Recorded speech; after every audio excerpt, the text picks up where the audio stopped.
Hi friends, मैं आकांक्षा शर्मा जी की आकांक्षा में आपका स्वागत करती हूँ। फ्रेंड्स, आज हम टेस्ट क्रमांक 16 करने वाले हैं और ये हमारा जो एमपीपीएससी प्रीलिम्स की जो प्रैक्टिस सेट चैनल पर चल रहा था उसका हम 19वां भाग करने वाले हैं। जो आप प्रैक्टिस सेट लेंगे उसमें ये 16वां टेस्ट है। 85+ टारगेट के लिए हम ये सीरीज़ तैयार किए हैं।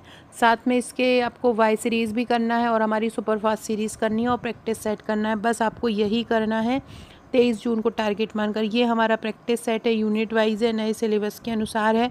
हज़ारों प्रश्न हैं इसमें एक एक यूनिट के, तो इसको आपको बहुत अच्छे से तैयार कर लेना है। चलिए स्टार्ट करते हैं बिना टाइम गवाए हुए। ये टेस्ट नंबर 16 है। जिन्होंने भी हमारा प्रैक्टिस सेट परचेस कर लिया है 11,500 प्रश्नों का, वो इसको ये वाले टेस्ट को ज़रूर लगा लीजिएगा। पहला क्वेश्चन है, कहा जाता है इस शासक ने सांची का स्तूप नष्ट कर दिया था। पुष्यमित्र शुंग ने इसका नष्ट कर दिया था और इसका जो निर्माण किया था वो अशोक ने किया था।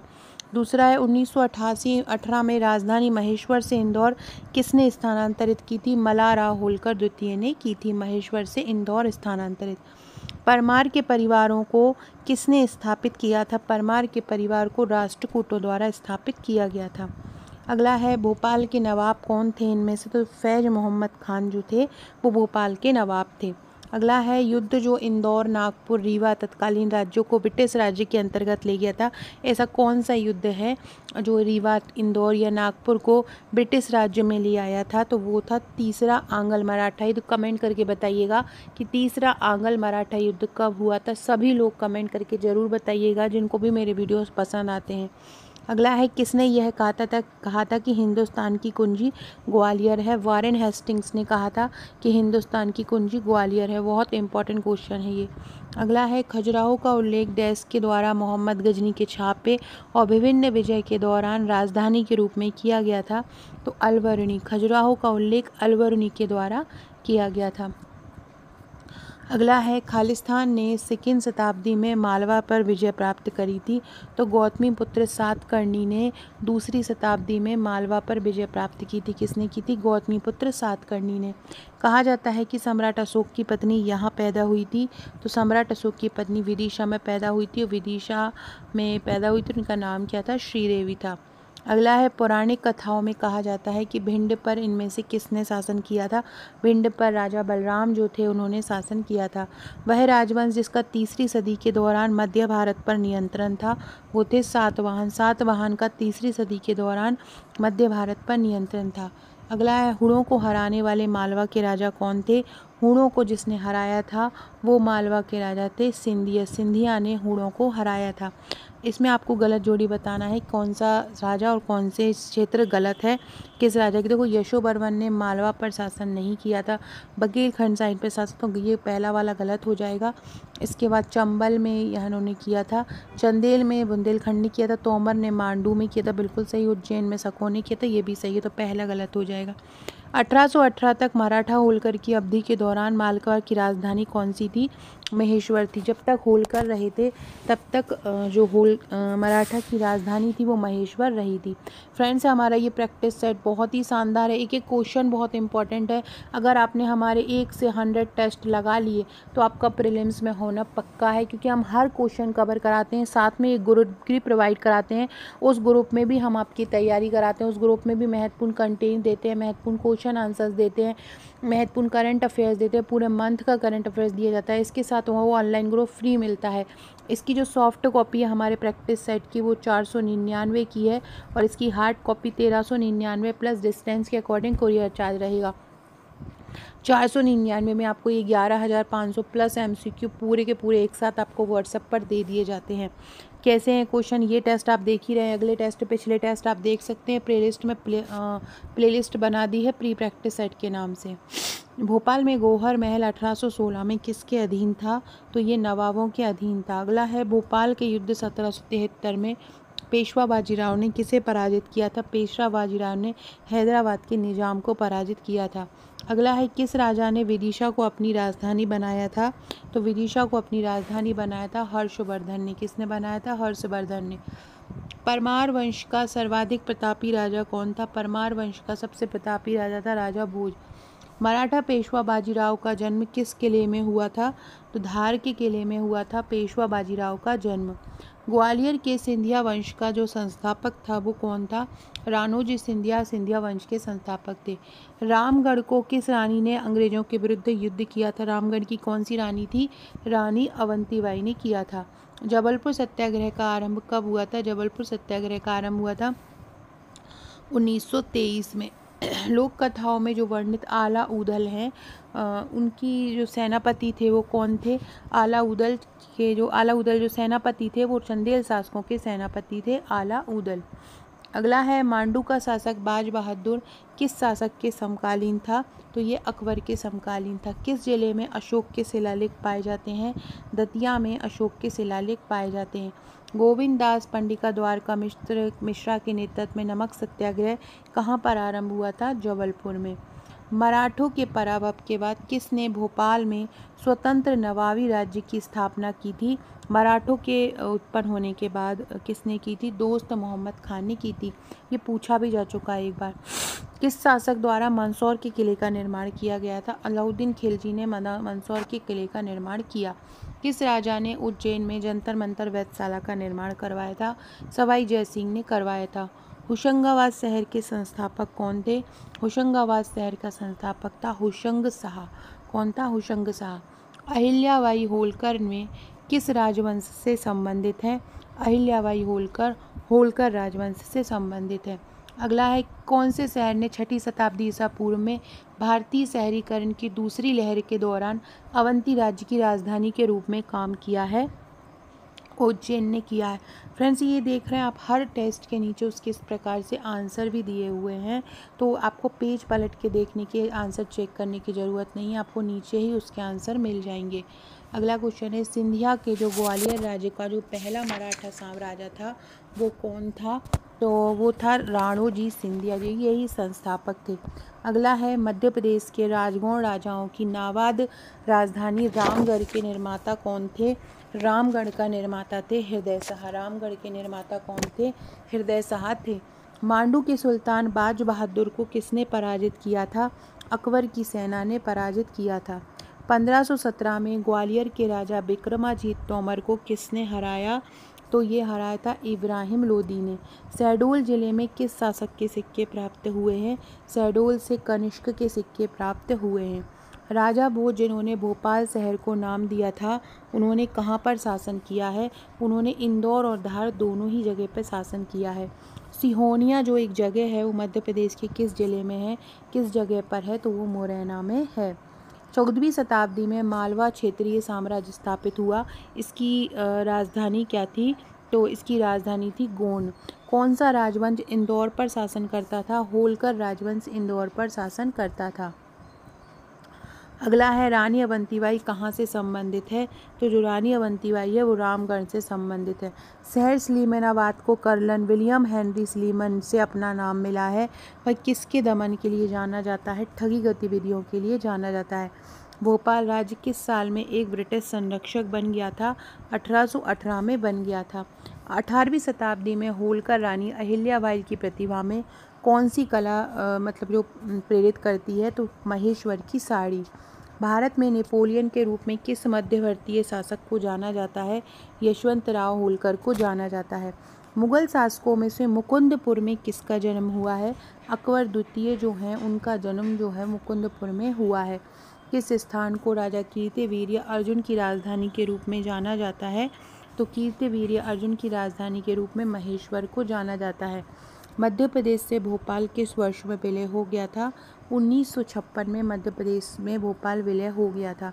1857 के विद्रोह के दौरान स्वतंत्रता सेनानियों के कब्जे में धार का किला किस तारीख पर आ गया था? 31 नवंबर 1857 को आ गया था। अगला है, दिल्ली और गुजरात के बीच समृद्ध व्यापार के कारण मध्ययुगीन समय में ये एक महत्वपूर्ण शहर बन गया था। वर्तमान मध्य प्रदेश में किस शहर के बारे में बात की जा रही है?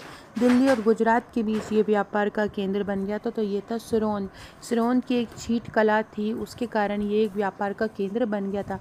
फ्रेंड, आकांक्षा 1957 मेरी इंस्टाग्राम आईडी है। अगर आपने मुझे इंस्टा पर फॉलो नहीं किया है तो आप मुझे इंस्टा पर भी फॉलो कर सकते हैं। साथ में डिस्क्रिप्शन बॉक्स में आपको मेरे व्हाट्सएप, टेलीग्राम, फेसबुक, ट्विटर का लिंक भी मिल जाएगा, आप मुझे वहाँ भी फॉलो कर सकते हैं। अगला है मालवा को मुस्लिम सल्तनत की राजधानी, मालवा की जो मुस्लिम सल्तनत है उसकी राजधानी क्या थी? तो मालवा की जो मुस्लिम सल्तनत है उसकी राजधानी थी मांडू। निम्न राजवंशों में से किसने मध्य प्रदेश पर शासन किया? इतने राजवंश दिए हैं तो चालुक्यों ने किया है। विख्यात रानी अहिल्याबाई किस स्थान से संबंधित है? महेश्वर से। उज्जैन किस जनपद की राजधानी हुआ करता था? अवंती की हुआ करता था। 14वीं शताब्दी में मालवा क्षेत्रीय राज्य बना था। इसकी क्षेत्रीय राजधानी कौन सी थी? मांडू। किस वर्ष तक इंदौर मध्य भारत की राजधानी रहा है? 1956 तक इंदौर मध्य भारत की राजधानी रहा था। ओरछा की स्थापना किस शासक ने की थी? ओरछा की स्थापना की थी राजा रुद्र प्रताप सिंह ने। राज्य के क्षेत्र में चंद्रशेखर आजाद कुछ समय के लिए भूमिगत किस क्षेत्र में थे? तो ये ओरछा में कुछ समय के लिए भूमिगत हुए थे। परमार राजवंश की राजधानी इनमें से क्या थी? परमार राजवंश की राजधानी धार थी। 528 ईस्वी में हूणों को किसने हराया था? हूणों को यशोवर्मन ने हराया था। परमार वंश भोजदेव ने अपनी राजधानी उज्जैन से कहाँ पर स्थानांतरित करी? इंदौर में। चंद्रगुप्त द्वितीय की दूसरी राजधानी कौन सी थी? चंद्रगुप्त द्वितीय की दूसरी राजधानी सांची थी। दूसरी जो राजधानी थी वो उज्जैनी थी, सांची नहीं थी। चंद्रगुप्त द्वितीय की दूसरी राजधानी कहाँ पे थी? उज्जैनी थी।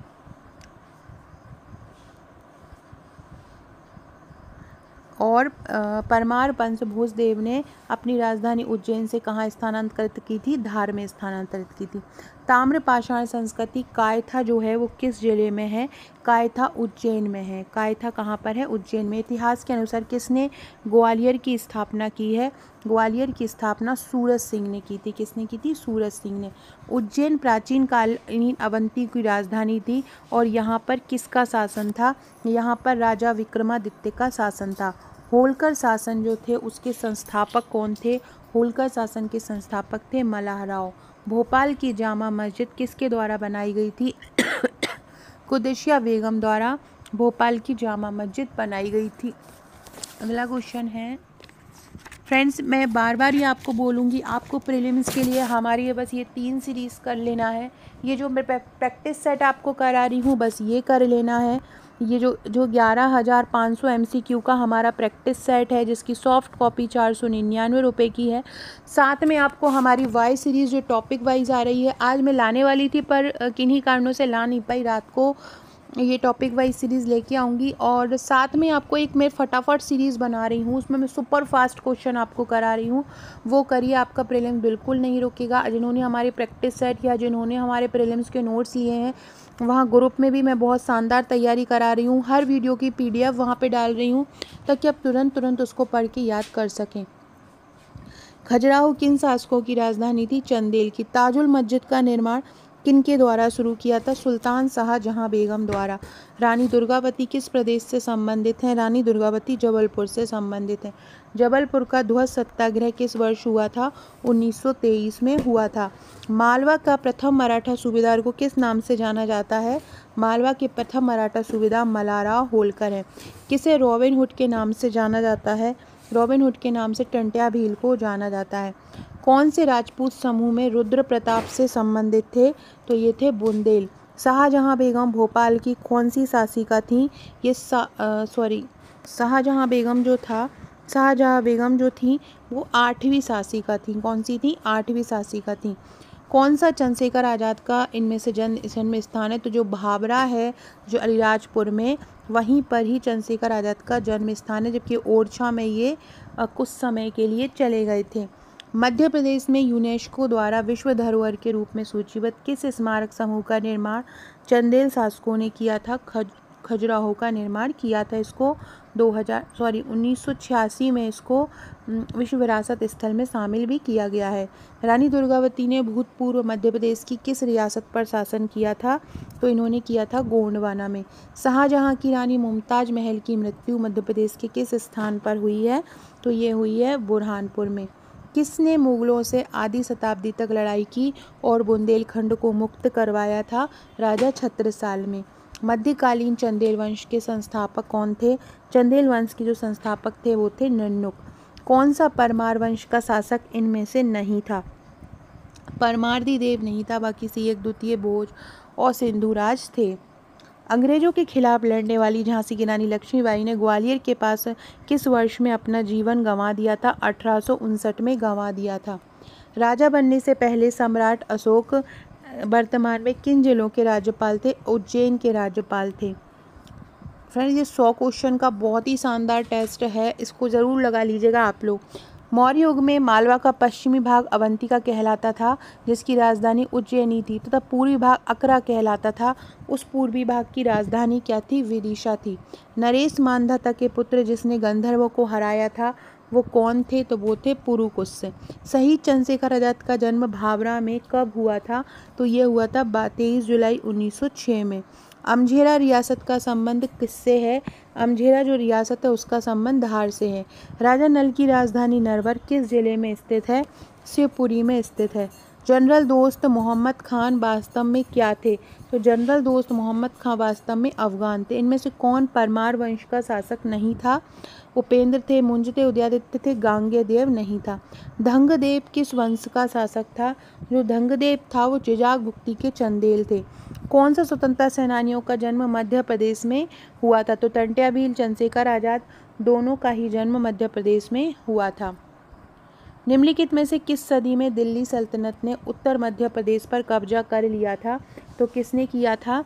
13वीं शताब्दी में दिल्ली सल्तनत ने मध्य प्रदेश पर कब्जा किया था। फ्रेंड्स, ये हमारा एमपीपीएससी मेंस का पेपर 4 का पैकेज है। बहुत ही शानदार ये पैकेज है। हैंड रिटन प्रश्नोत्तर श्रृंखला में ये नोट्स हैं। इसमें आपको टोटल 4 बुकलेट मिलती है। संपूर्ण टॉपिक को हमने प्रश्नोत्तर श्रृंखला में कवर किया है। जल्द ही आपके लिए सोशियोलॉजी के भी उपलब्ध होंगे। इसमें लगभग 500 + 2 मार्कर हैं और बाकी आपको 4 बुकलेट इसमें 1000+ पेजेस की मिलेंगी, तो आप इसको परचेज़ कर सकते हैं। लास्ट 2 क्वेश्चन है कि कौन सा स्थान मुरैना में है और कुशवारों की राजधानी के लिए जाना जाता है? कुशवारों की राजधानी के लिए जाना जाता है सिहोनिया, जो कि मुरैना में है। दिलावर खान ने मालवा सल्तनत की शुरुआत अपनी राजधानी की स्थापना के रूप में की थी। किसको राजधानी बनाया था? मांडू को बनाया था। अगला है राजा वीर सिंह देव की राजधानी कौन सी थी? राजा वीर सिंह देव की राजधानी कहाँ पर थी? तो राजा वीर सिंह देव की राजधानी थी गहोरा में। अगला है मांडू विजय दक्षिण विजय की कुंजी है, ये किसने कहा था? मांडू विजय दक्षिण विजय की कुंजी है, ये अमीर खुसरो ने कहा था। राजा भोज के किस कवि ने जैन धर्म अपना लिया था? धनपाल ने अपना लिया था जैन धर्म। सो फ्रेंड्स, ये थे हमारे आज के क्वेश्चन। बहुत ही शानदार, बहुत ही इंपॉर्टेंट ये क्वेश्चन है और बहुत ही महत्वपूर्ण ये टॉपिक है। अगर आपने हमारा प्रैक्टिस सेट अभी तक नहीं लिया हो, नहीं लगाया हो, तो ज़रूर इसको लगा लीजिएगा। बहुत ही महत्वपूर्ण ये सीरीज़ है और अगर न्यू है चैनल पर तो चैनल को सब्सक्राइब, लाइक, शेयर कर दीजिएगा। Okay friends, thank you. Hi friends, मैं आकांक्षा शर्मा जी की विद आकांक्षा में आपका स्वागत करती हूँ। फ्रेंड्स, एमपीपीएससी प्रीलिम्स में फटाफट रिवीजन सीरीज़ जो हमारी चल रही है, सुपर फास्ट क्वेश्चन, अति महत्वपूर्ण क्वेश्चन हम इसमें कर रहे हैं। इसका आज हम पार्ट 5 करने वाले हैं। पहले के नहीं देखे हैं चारों वीडियो देख लीजिएगा। आपने मुझसे बोला था प्लेलिस्ट बनाने का, कमेंट में मैसेज आया तो मैंने प्लेलिस्ट भी बना दी है। डिस्क्रिप्शन बॉक्स में उसकी लिंक मैं डाल दूँगी। तो चलिए स्टार्ट करते हैं। सबसे पहला क्वेश्चन है, वेदों का वह भाग जो गद्य रूप में प्राप्त होता है क्या कहलाता है? उसको हम बोलते हैं यजुस। वेदों का वह भाग जो हमको गद्य रूप में प्राप्त होता है उसको क्या बोलते हैं? वो यजुस कहलाता है। याद रखिएगा, वेदों का गद्य के रूप में प्राप्त भाग यजुस कहलाता है। दूसरा है, भारतीय अंक गणित के अंतर्गत अंक गणना का सबसे पहले उल्लेख किसमें किया था? अंक गणना का सबसे पहले उल्लेख ऋग्वेद में किया है। अंक गणित का सबसे पहले उल्लेख या अंक गणना का सबसे पहले उल्लेख काय में किया है? ऋग्वेद में। ऋग्वेद को मानव सभ्यता का सबसे पुराना और लिखित दस्तावेज माना जाता है। मानव सभ्यता का सबसे पुराना और लिखित दस्तावेज किसको मानते हैं? ऋग्वेद को मानते हैं। अगला है, ऐत्रेय ब्राह्मण के रचनाकार कौन है? ऐत्रेय ब्राह्मण जो ऋग्वैदिक ब्राह्मण है ये, और इसके जो रचनाकार हैं महिदास। जब भी हम जो हमारे ग्रंथ होते हैं उनका क्रम देखेंगे तो सबसे पहले वेदों का स्थान आता है और उस दूसरे नंबर पर ब्राह्मण का स्थान आता है, तीसरे नंबर पर उपनिषद का स्थान आता है। तो ये याद रखिएगा। ऐत्रेय ब्राह्मण के रचनाकार हैं कौन है? महिदास हैं। ऐत्रेय ब्राह्मण किसका ब्राह्मण है? ऋग्वेद का। अगला है ऋग्वेद को यूनेस्को के विश्व मानव विरासत दर्शाने वाली सूची में कब शामिल किया। आपसे ये भी पूछ सकते हैं इनमें से किस वेद को मानव विरासत सूची में शामिल किया है। तो ऋग्वेद को किया है और इसको कब किया है, 2007 में किया है। सबसे वृद्ध उपनिषद या सबसे बूढ़ा उपनिषद, सबसे बुजुर्ग उपनिषद कौन सा है या सबसे पुराना उपनिषद कौन सा है। बृहद अरण्यक जो है वो सबसे पुराना है और सबसे बड़ा भी है। अगला है किस अरण्यक में 5 महायज्ञ का वर्णन किया है। तैत्तिरीय अरण्यक में पंच महायज्ञ का या 5 महायज्ञ का वर्णन किया है। किसमें किया है, तैत्तिरीय अरण्यक में 5 महायज्ञ का वर्णन किया है। बहुत ही इम्पोर्टेंट है। इसके पहले की जो 4 वीडियो हैं ज़रूर देख लीजिएगा, आपकी पूरा का पूरा रिवीजन हो जाएगा और यहीं से ही आपको प्रश्न देखने को मिलेंगे। अगला है अथर्ववेद को ब्रह्मवेद या श्रेष्ठ वेद भी कहा जाता है। ये अथर्ववेद का वेद है और आप याद रखिएगा, ब्रह्मवेद किसको बोलते हैं, अथर्ववेद को बोलते हैं। श्रेष्ठ वेद किसको बोलते हैं, अथर्ववेद को बोलते हैं। तवलकार और छांदोग्य अरण्यक जो हैं वो किसके हैं, सामवेद के हैं। तवलकार और छांदोग्य जो अरण्यक हैं वो किसके हैं, सामवेद के। फ्रेंड न्यू है चैनल पर सब्सक्राइब कर लीजिएगा। बहुत ही शानदार टेस्ट लेके आ रही हूँ मैं आपको लिए, प्रैक्टिस सेट लेके आ रही हूँ। एक हमारे चैनल पर वाई सीरीज़ चल रही है जिसमें मैं टॉपिक वाइज क्वेश्चन करा रही हूँ। अगर आपने वो टॉपिक मेरा वाई सीरीज़ का पढ़ लिया तो आपको अगला कहीं से भी वो टॉपिक पढ़ने की ज़रूरत नहीं है। एक ही जगह पे आपके उस टॉपिक से संबंधित सारे क्वेश्चन क्लियर हो जाएंगे। अगला है मनुस्मृति को आचार संहिता, भारतीय आचार संहिता भी कहा जाता है। अगला है विष्णु स्मृति का जो लेखन है वो किस में मिलता है, किस में होती है विष्णु स्मृति, गद्य में होती है या पद्य में होती है, किस में होती है, तो विष्णु स्मृति गद्य में मिलता है। मनुस्मृति की रचना किस काल में हुई है, मनुस्मृति की जो रचना है वो शुंग काल में हुई है। मनुस्मृति की रचना कब हुई है, शुंग काल में मनुस्मृति की रचना हुई है। अगला है शिक्षा, वेदांग जो हैं, वेदांग 6 प्रकार के होते हैं। वेदांग जो हैं वो 6 होते हैं और जिसमें से एक है शिक्षा। शिक्षा एक ऐसा वेदांग है जिसको स्वर विज्ञान भी कहते हैं। शिक्षा वेदांग को क्या बोलते हैं, स्वर विज्ञान भी कहते हैं। शिक्षा वेदांग को क्या बोला जाता है, स्वर विज्ञान भी बोला जाता है। अगला है कल्प जो वेदांग है, जैसे कि शिक्षा एक वेदांग है ऐसे ही कल्प एक वेदांग। मैंने बोला वेदांग कुल कितने होते हैं, 6 होते हैं, जिसमें से एक शिक्षा है, एक कल्प है।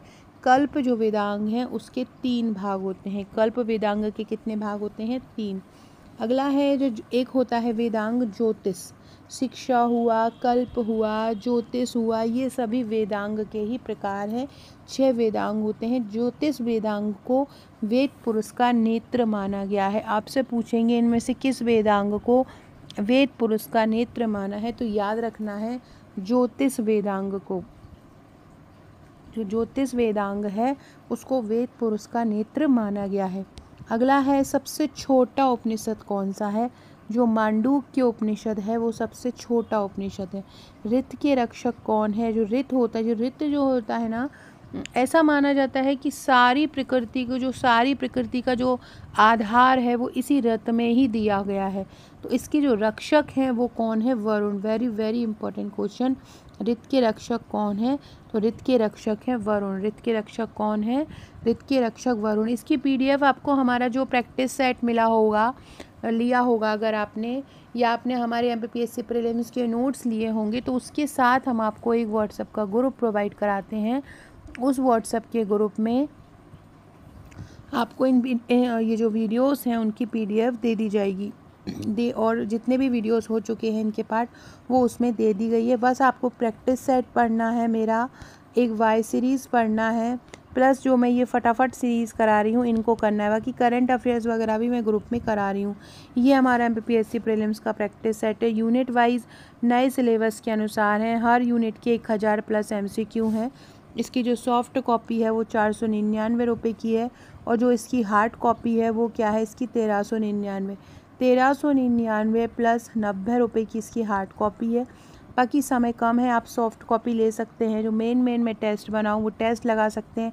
हमारे ग्रुप से जुड़कर हमारी जो छोटी PDF आ रही है टॉपिक की, जो तुरंत पढ़ के तुरंत याद हो जाती हैं, वो आप कर सकते हैं। तो आप हमारा ये प्रैक्टिस सेट परचेज़ कर सकते हैं। हर यूनिट के 1000+ MCQ हैं साथ में जो यूनिट 6 है, यूनिट 1 है, यूनिट 8 है, यूनिट 5 है, इसके करीब हमने 1300-1400 MCQ रखे हैं, क्योंकि इसका जो प्रीलिम्स में वेटेज जो होगा ना वो बहुत ज़्यादा होगा, इसलिए हमने इसका जो पार्ट रखा है वो ज़्यादा रखा है। तो अगर आप ये हमारा लेना चाहते हैं तो आप मुझे इस नंबर पर 6260190944 पर व्हाट्सअप करके इसको परचेज़ कर सकते हैं। और तुरंत जैसे ही आप पेमेंट करेंगे तुरंत आपको PDF दे दी जाती है, साथ में आपको तुरंत ग्रुप से भी जोड़ लिया जाता है जहां आपकी तैयारी स्टार्ट हो जाती है। अगला है ये जो रित होते हैं उसके कितने प्रकार या कितने आयाम होते हैं। रित के 3 प्रकार या 3 आयाम होते हैं।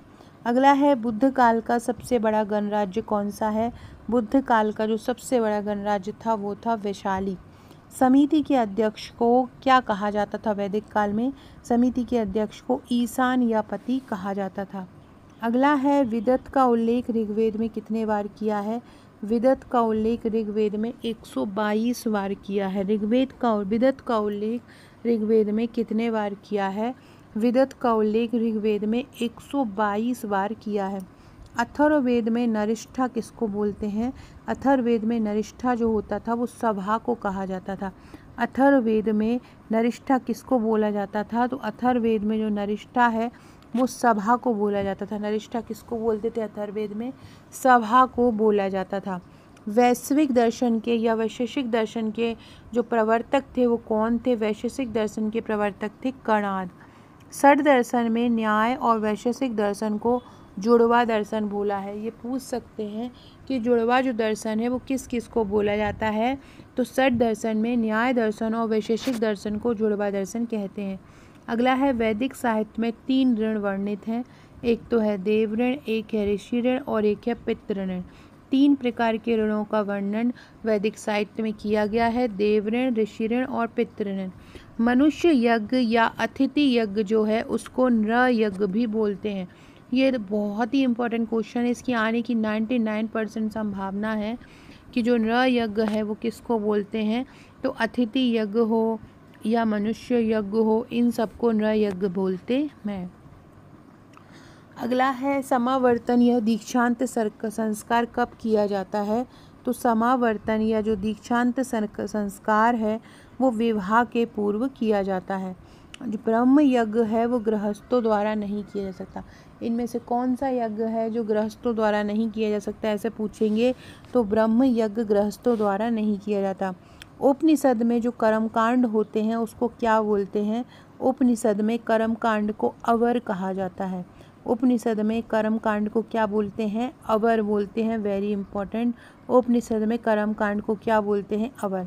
अगला है पूर्व जन्म के संचित कर्मों में जिन कर्मों का फल व्यक्ति को वर्तमान जीवन में भोगना पड़ता है उसको कौन से कर्म बोलते हैं, उसको प्रारब्ध कर्म बोलते हैं। बोलते हैं ना ये हमारा प्रारब्ध है, तो ये जो पूर्व जन्म के जो कर्म होते हैं उसी का फल मनुष्य को अगले जन्म में भोगना पड़ता है।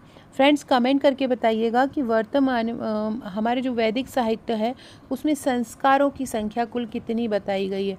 मानव जीवन में जब भी मानव जीवन गर्भ में आता है व्यक्ति, उस तब से लेकर उसकी मृत्यु तक कुल कितने संस्कार होते हैं व्यक्ति के जीवन के, ये आप हमें कमेंट करके बताएंगे। अगला है जैन धर्म में कितने कर्मों की बात की गई है। जैन धर्म में 8 प्रकार के कर्मों की बात की गई है।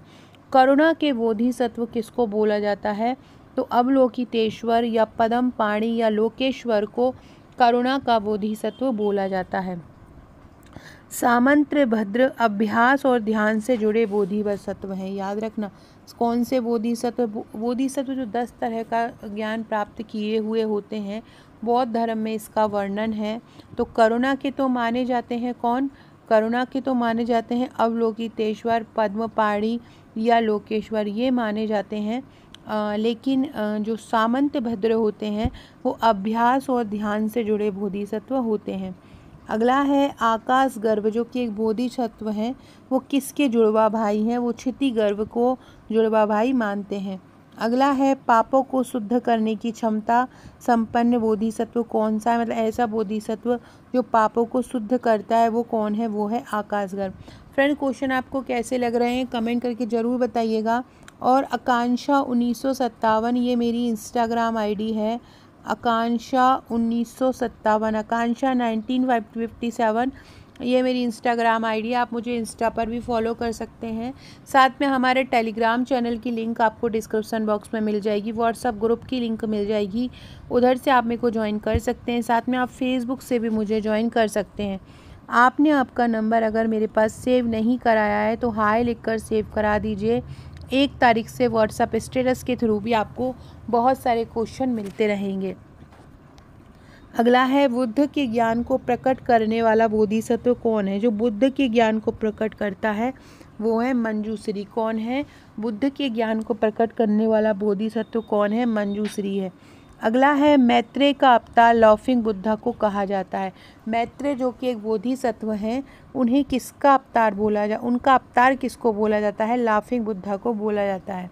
अगला है, शाक्य मुनि त्रिमूर्ति में एक त्रिमूर्ति होती है बौद्धों में, उसमें शाक्य मुनि, गौतम बुद्ध, और जो शाक्य मुनि नाम की एक त्रिमूर्ति होती है उसमें गौतम बुद्ध, मंजूश्री और सामंत भद्र शामिल होते हैं। याद रखना, बौद्धों की जो त्रिमूर्ति होती है उसमें कौन कौन 3 शामिल होते हैं? एक तो गौतम बुद्ध होते हैं, एक मंजूश्री होते हैं, और मंजूश्री जो होता है जो बुद्ध के ज्ञान को प्रकट करने वाले बोधिसत्व हैं, और इसके अलावा सामंत भद्र होते हैं। भविष्य का बुद्ध किसको बोला जाता है? मैत्रेय को भविष्य का बुद्ध बोला जाता है। पद्म पाणि बोधिसत्व को किस रूप में चित्रित करते हैं? पद्म पाणि जो होते हैं वो बोधिसत्व को सफ़ेद रंग में चित्रित करते हैं। ऋषभ देव को हिंदू धर्म में विष्णु का अवतार माना है। किसको हिंदू धर्म में विष्णु का अवतार माना है? ऋषभ देव को माना है। ये जो जैन धर्म जो थे उनके पहले तीर्थकर थे। सुश्रुत संहिता में शल्य चिकित्सा में प्रयुक्त होने वाले 101 उपकरणों का वर्णन है। सुश्रुत संहिता में जो कि सुश्रुत द्वारा लिखी गई है, वो शल्य चिकित्सा के बारे में उसमें बात की गई है, और यहाँ पे 101 उपकरणों का वर्णन मिलता है। दुनिया की सबसे पुरानी चिकित्सा आयुर्वेद पुस्तक कौन सी है? ऐत्रेय संहिता है। सिद्धांत शिरोमणि किसकी रचना है? सिद्धांत शिरोमणि भास्कराचार्य की रचना है। सबसे पहले पाई के मान की गणना किसने की थी? बोधायन ने की थी। वल्लभी कौन है? वल्लभी बौद्ध धर्म की हीनयान शाखा का शिक्षण केंद्र था। वैदिक साक्ष्य के अनुसार यदि 1 के आगे 12 बार शून्य लगा दिया जाए तो क्या कहलाता है? तो परार्ध कहलाता है वो, अगर 1 के आगे 12 शून्य लगा दिए जाएं। स्कंद पुराण के अनुसार ऋषभ देव के पुत्र भरत के नाम पर पूरे भारतवर्ष का, हमारे यहाँ ऐसे 3 लोग पढ़ते हैं जिनके बोला जाता है कि इन्हीं के नाम पर भरत का नाम पड़ा है। वो ग्रंथों से हमें पता है, अलग अलग ग्रंथों से हमें कंफर्म नहीं पता है। कोई बोलता है श्री राम के जो भाई है उन्हीं के नाम पे पड़ा है, कोई दुष्यंत शकुंतला के पुत्र के नाम पर बोलते हैं, कोई ऋषभ देव के पुत्र के नाम पर बोलते हैं। तो इस प्रकार से अलग अलग ग्रंथों में अलग अलग बातें वर्णित हैं। अगला है, ऋग्वेद के 7वें मंडल में महामृत्युंजय की रचना की बात की गई है। ऋग्वेद के 7वें मंडल में महामृत्युंजय मंत्र की रचना हुई है। यजुर्वेद का जो अंतिम अध्याय है वो क्या कहलाता है? ईशावास्य उपनिषद कहलाता है। सामवेद में कितनी ऋचाएँ हैं? सामवेद में 1875 ऋचाएँ हैं। फ्रेंड्स कमेंट करके बताइएगा या खुद गूगल पर ढूंढिएगा कि जो सामवेद की ऋचाओं का गायन करते हैं उन ऋषियों को क्या बोला जाता है। सामवेद में जो 1875 ऋचाएँ हैं, लेकिन इन ऋचाओं का जो गायन करेगा उसको क्या बोला जाएगा, वो आप मेरे को कमेंट करके बताएंगे। अगला है, अथर्ववेद का उपवेद कौन सा है? अथर्ववेद का उपवेद कौन सा है? अथर्ववेद का जो उपवेद है वो है शिल्पवेद। अथर्ववेद का उपवेद कौन सा है? शिल्पवेद। शतपथ ब्राह्मण में स्त्रियों को अर्धांगिनी कहा है। किस ब्राह्मण में स्त्रियों को अर्धांगिनी कहा है? शतपथ ब्राह्मण में। सॉरी। मनुस्मृति का अंग्रेजी में अनुवाद किसने किया है? मनुस्मृति का अंग्रेजी में अनुवाद विलियम जोन्स ने किया है। कब किया है? 1776 में। ऐत्रेय ब्राह्मण में सबसे पहले राजा के देवीय उत्पत्ति का सिद्धांत मिलता है। मतलब ये सिद्धांत ये बताता है कि जो राजा होता है उसकी उत्पत्ति ये देवीय सिद्धांत, मतलब जैसे कि देवों की उत्पत्ति होती है उस प्रकार से देवता के रूप में हुई। राजा को देवता माना जाता था। ये किस में बोला है? ऐत्रेय ब्राह्मण में। ऐत्रेय ब्राह्मण किसका है? ऋग्वेद का है। अगला है सतपथ ब्राह्मण के प्रवचनकर्ता कौन है? वासने याग्वा हैं। और ये जो सतपथ ब्राह्मण है ये यजुर्वेद का ब्राह्मण है, सबसे बड़ा ब्राह्मण ग्रंथ है ये, और इसमें बहुत सारी बातें बोली गई हैं। और ये सतपथ ब्राह्मण के प्रवचनकर्ता कौन है? वासने याग्वा हैं। फ्रेंड्स, ये आकांक्षा 1957 इंस्टाग्राम आईडी दी हुई है, यहाँ पर जाके आप मुझे फॉलो कर सकते हैं। संतान उत्पत्ति द्वारा पितृ ऋण से मुक्त हुआ जा सकता है। जैसे कि 3 ऋण मैंने बताए गए हैं, देव ऋण, पितृ ऋण, तो इसमें से जो पितृ ऋण होता है उससे अगर मुक्ति पानी है तो संतान उत्पत्ति द्वारा पा सकते हैं। अगला है बच्चों का पहली बार मुंडन किस संस्कार के तहत होता है? इसको चूड़ा कर्म संस्कार या केस त्याग संस्कार भी बोलते हैं। चूड़ा कर्म संस्कार, बच्चों का पहली बार मुंडन चूड़ा कर्म संस्कार के दौरान होता है। अगला है जो समावर्तन संस्कार होता है, जो कि विवाह के पहले किया जाता है। समावर्तन संस्कार क्या होता है? समावर्तन जो संस्कार होता है वो विवाह के पहले किया जाता है। समावन संस्कार क्या होता है? विवाह के पहले किया जाता है। इसमें क्या होता है कि विद्यार्थी को आचार्य विद्या समाप्ति हेतु दक्षिणा देनी पड़ती है। क्या देनी पड़ती है? दक्षिणा देनी पड़ती है समावर्तन संस्कार में।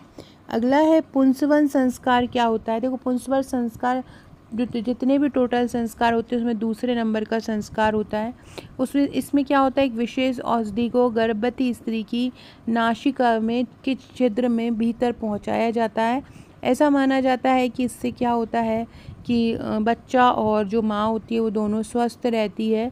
धार्मिक ग्रंथों के अनुसार पुंसवन जो संस्कार है उसमें सोमवार, बुधवार, बृहस्पति और गुरुवार जो दिन होते हैं वो सबसे अच्छे माने जाते हैं।